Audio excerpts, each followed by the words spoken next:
In this video, I'm going to be talking about the 5 common project killing mistakes that businesses make when building custom learning technology.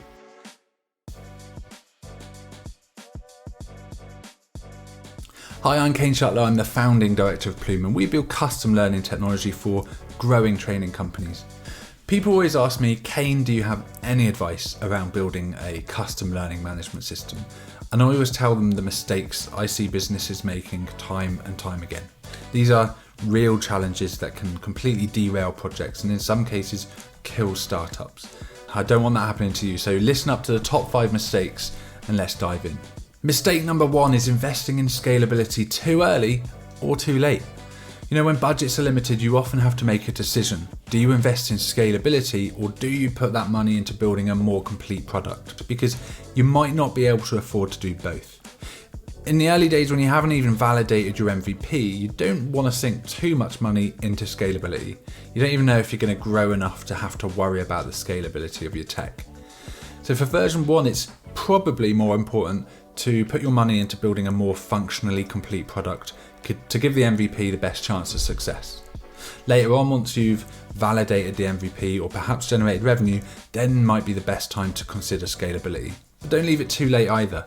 If you're sensing that your tech is letting you down as you grow, address it early because you don't want to be turning customers away or losing existing customers because you left it too long.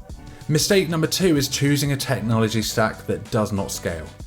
Now, if you decided it's a good time to focus on growth, you need to make sure that your tech will scale. There may be multiple layers to your tech stack, from your CMS to your third-party integrations, and it only takes one layer of that stack to hold you back.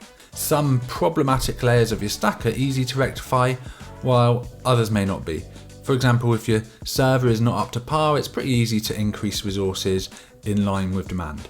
But if your backend is powered by the wrong tech, you're likely to run into immovable scalability barriers.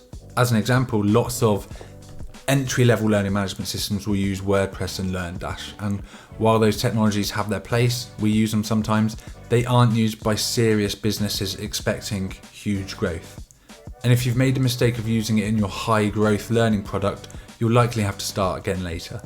That's just one example. There are other technologies you might utilize, from Opinio to OpenEdX or custom building from the ground up, each with their own pros and cons that go beyond scalability. So it's important to find a tech partner who can help you to assess the options on the market to ensure long-term success. Mistake 3 is over-engineering the product to take on other business responsibilities. When building a custom piece of learning tech, it can be tempting to use this as an opportunity to build something much bigger, to accomplish far more than providing effective learning. We've been asked to build custom sales CRMs and full MailChimp apps into our clients' learning apps, but that's not particularly wise. To support growth, it's important to keep the system as hyper-focused as possible with only the tools and features required to reach the key objectives of the build, which is usually to facilitate learning. The more it does for you, the less scalable it will become and the more it will cost to maintain.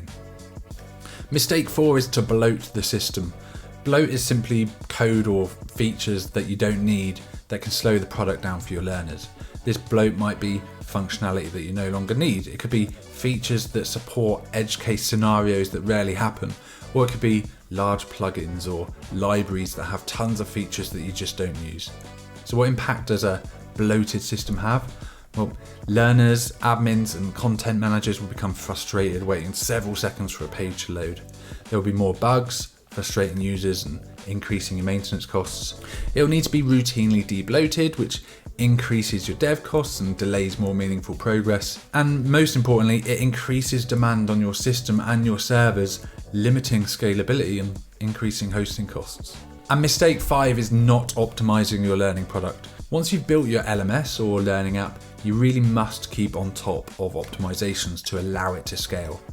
On your journey, you'll encounter bottlenecks that impact performance during times of high demand. So it's important to identify and resolve them before they cause you or your users a headache.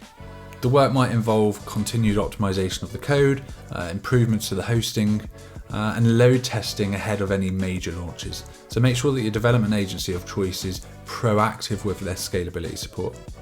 If all of this seems confusing, why not check out our free ebook, The link is in the description, or if you're not on YouTube, it'll be somewhere else. And if you're ready to take the next step and build a made-to-order LMS or learning app, then why not consider reaching out to Plume? Quick 15-minute call to see if we might be a good fit for you.